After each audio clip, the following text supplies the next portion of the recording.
তিনি যদি আসেন এবং তিনি যদি কোনো আইনগত পদক্ষেপ নিতে চান তখনকার অবস্থা কি হয় সেটা বোঝা যাবে। তবে আমরা চাই যে তিনি দেশে আসুন। আওয়ামী লীগ যে আইনগুলো করেছিল সেই আইনগুলো খুবই ব্যাড ইন্টেনশন নিয়ে করেছিল, যে আপনার বর্ণনা যেটি, তো সেই একই আইন দিয়ে যদি আবার এখন অন্য সরকারগুলো একই কাজ করে তাহলে কি সেই খারাপ উদাহরণটাই আবার নতুন করে তৈরি হবে? এইটার কোনো, আপনি যেটা বলেছেন এই বক্তব্যের আমি কোনো সারবত্য পাইনি। সংগঠন হিসেবে সেটা নিষিদ্ধ হয়ে যাবে। আমরা যথাযথভাবে আমাদের যে আন্তর্জাতিক অপরাধ ট্রাইব্যুনালের যে তদন্ত সংস্থা আছে সেই সংস্থায় আমরা প্রেরণ করেছি। আন্তর্জাতিক অপরাধ ট্রাইব্যুনালের যে তদন্ত সংস্থা তারা সেটা তদন্ত করছে। পাশাপাশি সন্ত্রাস বিরোধী আইন 2009-এর যে অপরাধ সেখানেও পুলিশ আলাদাভাবে তদন্ত করার সুযোগ আছে। আপনি যে কথাটা বলেছেন যে সেখানে সংগঠন হিসেবে আওয়ামী লীগের বিরুদ্ধে বিচার হবে কি হবে না, সেই বিষয়ে আমাদের সংস্থা তারা তদন্ত করছে। তদন্ত করার পরে যদি সংগঠন হিসেবে আওয়ামী লীগের বিরুদ্ধে প্রাথমিক অভিযোগ পাওয়া যায়, আমার কাছে রিপোর্ট যদি দাখিল করা হয়, আমি আন্তর্জাতিক অপরাধ ট্রাইব্যুনালের চিফ প্রসিকিউটর হিসেবে রিপোর্ট প্রাপ্তির সাপেক্ষে প্রয়োজনীয় ব্যবস্থা গ্রহণ করার সুযোগ আছে। সন্ত্রাস বিরোধী আইন 2009-এর সেকশন 18-এ ইতোমধ্যে ওই 18-র এক প্রয়োগ করে আওয়ামী লীগের সাংগঠনিক কর্মকাণ্ড ইতিমধ্যে কিন্তু নিষিদ্ধ করা হয়েছে।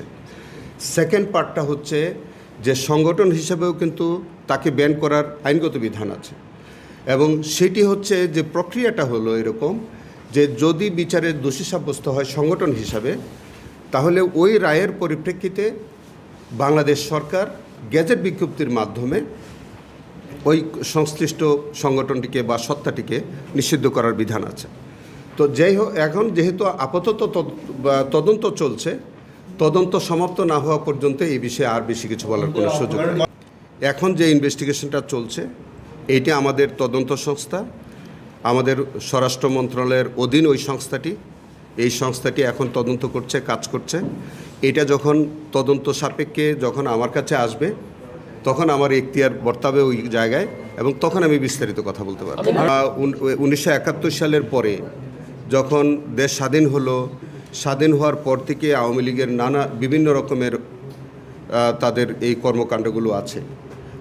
আমি আপনাকে একটু করে বললাম যে তখন একদলীয় শাসন ব্যবস্থা কায়েম, অনেক রাজনৈতিক দল নিষিদ্ধকরণ, রক্ষী বাহিনীর মতো বাহিনী তৈরি করা, গঠন করা, সেনাবাহিনীর পাশাপাশি আরেকটা রক্ষী বাহিনী, এবং সেখানে হাজার হাজার মানুষকে হত্যা করা, রাজনৈতিক দলকে নিষিদ্ধ করা, পরবর্তীকালে একটি স্বৈরাচার দোসর হিসেবে কাজ করা, একটা স্বৈর শাসনকে দীর্ঘ বছরই দেশে তাদেরকে সহায়তা করা, নিজে 2009 থেকে নিজেরা ফ্যাসিজম রাষ্ট্র কায়েম করে দীর্ঘদিন পর্যন্ত মানুষের উপরে নানানভাবে অত্যাচার নির্যাতন করা, এই সমস্ত বিষয়, এবং সারা দেশব্যাপী যেহেতু এই ঘটনাগুলো ঘটেছে, এবং আরও কিছু বিষয় আছে। আপনি দেখবেন একটা সত্তা বা একটা রাজনৈতিক সংগঠন নিষিদ্ধ করার আরও কিছু উপাদান আছে, যেটা সন্ত্রাস বিরোধী আইন 2009-এ উল্লেখ আছে। সেখানে বলছে যে বাংলাদেশ থেকে যদি কোনো মানি লন্ডারিং হয়ে থাকে, কোনো অর্থ পাচার হয়ে থাকে, আপনি যদি সভারেন্টি যদি আপনার প্রশ্নের সম্মুখীন হয়, যে আপনি যদি এমন কোনো দেশের সাথে এমন কোনো কর্মকাণ্ড করেন যেখানে আপনার দেশের সার্বভৌমত্ব ক্ষুণ্ণ হয়, সেইগুলোও কিন্তু একটা সংগঠন নিষিদ্ধ করার জন্য সব কিছু কিন্তু আসবে। সো এইটা একেবারেই আমি মনে করি না যে খুব রাতারাতি বা ওভারনাইট আপনার একটা ইনভেস্টিগেশন সম্ভব হয়ে যাবে। আওয়ামী লীগ যে আইনগুলো করেছিল সেই আইনগুলো খুবই ব্যাড ইন্টেনশন নিয়ে করেছিল, যে আপনার বর্ণনা যেটি, তো সেই একই আইন দিয়ে যদি আবার এখন অন্য সরকারগুলো একই কাজ করে তাহলে কি সেই খারাপ উদাহরণটাই আবার নতুন করে তৈরি হবে? এইটার কোনো, আপনি যেটা বলেছেন এই বক্তব্যের আমি কোনো সারবত্য পাইনি। বাংলাদেশে একটা বিদ্যমান আইন আছে, অপরাধ হচ্ছে, ওই আইনের প্রয়োগ হবে না। আপনি ওই আইন যতক্ষণ পর্যন্ত রিপিল না হবে এবং ওই আইনের আওতায় যদি কোনো অপরাধ সংগঠিত হয়, অবশ্যই সেই আইনের প্রয়োগ হবে। আচ্ছা, যদি আওয়ামী লীগের বিরুদ্ধে মানবতাবিরোধী অপরাধের প্রমাণ মেলে তার সাজা কী হবে? সেটা তো বললামই যে আপনি সংগঠন হিসেবে সেটা নিষিদ্ধ হয়ে যাবে আছে, এবং সন্ত্রাস বিরোধী আইনের 18-তে, এবং ট্রাইব্যুনালে কি আছে? ট্রাইব্যুনালে আমরা আমাদের একই আইন আছে, সেখানে ওই সংগঠনটিকে ব্যান করে দেওয়ার বিধান আছে এবং সম্পদ যা আছে এটা আমাদের আন্তর্জাতিক অপরাধ ট্রাইব্যুনালের আইনে, কিন্তু এটা আমি আপনাদেরকে ক্লিয়ারলি বলি, আন্তর্জাতিক অপরাধ ট্রাইব্যুনাল 2073 বিধান অনুযায়ী মৃত্যুদণ্ড সহ যে কোনো মেয়াদের সাজা এবং সংশ্লিষ্ট আসামির যত সম্পত্তি আছে বাংলাদেশে অথবা দেশের বাইরে, সেগুলো কিন্তু রাষ্ট্রের অনুকূলে বাজেয়াপ্ত হওয়ার বিধান আছে। মিস্টার চিফ প্রসিকিউটর, একটা বিষয় সেটা হচ্ছে বিভিন্ন ঘটনা, শুধু ট্রাইব্যুনাল না, আলোচিত যে কোনো বিচারের ক্ষেত্রে আমরা দেখেছি, যদিও বিচার বিভাগ স্বাধীন, সরকারের দিক থেকে এক ধরনের তাড়না থাকে। যেমন আমরা শিশু কি বলে যে সম্প্রতি রামিসার বেলায়ও দেখেছি, প্রধানমন্ত্রী নিজেই দল হিসেবে আওয়ামী লীগের বিচারের এই যে তদন্ত চলছে, এটা তাজুল ইসলাম অনেক আগে আমাদেরকে বলেছেন, তারপরে এখনো আমরা সেই আপডেট পাচ্ছি। তার মানে সরকারের দিক থেকে কি কোনো তাড়না আছে এটা নিয়ে, বা আপনাদেরকে কখনো একেবারেই আপনাকে আমি উইথ ডিউ রেসপেক্ট বলি, আন্তর্জাতিক অপরাধ ট্রাইব্যুনাল 2টি ট্রাইব্যুনাল কাজ করছে, আমরা প্রসিকিউশন টিম কাজ করি, আমরা সম্পূর্ণ স্বাধীনভাবে আমাদের এই ট্রাইব্যুনাল পরিচালিত হয়, সেখানে আমরা কারণ নির্দেশিত হয়ে আমরা কোনো রকমের কার্যক্রম আমরা করি না। সো আমাদের এখানে যে ইনভেস্টিগেশনটা চলমান আছে, আমাদের পক্ষ থেকে কোনো ধরনের হস্তক্ষেপ নাই, তদন্ত সংস্থা স্বাধীনভাবে তদন্ত করছে।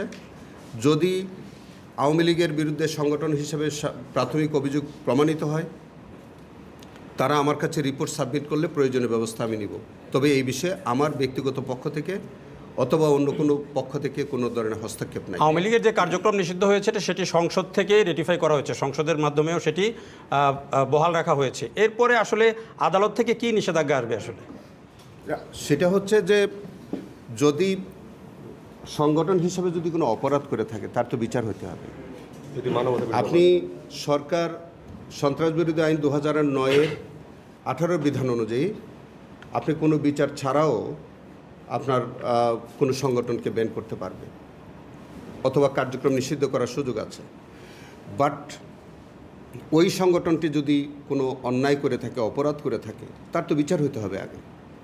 বিচার ছাড়া যদি আপনি ওই সংগঠনটাকে ব্যান করেন তাহলে তো জনমনে প্রশ্ন দেখা দেবে। তো সেই কারণে আওয়ামী লীগ সংগঠন হিসেবে কোনো অপরাধ করেছে কিনা এটা অবশ্যই তদন্ত হওয়া প্রয়োজন এবং সেটি হচ্ছে, এবং সেখানে যদি তাদের বিরুদ্ধে যদি অভিযোগ প্রমাণিত হয় তারপরে আমাদের এখানে বিচার সাপেক্ষে প্রয়োজনীয় ব্যবস্থা নেওয়া যেতে পারে। অথবা শেখ হাসিনার যে সাজা হয়েছে, তিনি কিন্তু প্রধানমন্ত্রী হিসাবে সুপিরিয়র রেসপন্সিবিলিটির দায় নিয়ে তার শাস্তি হয়েছে। আওয়ামী লীগ সভানেত্রী হিসেবে কিন্তু তার সাজা হয়নি।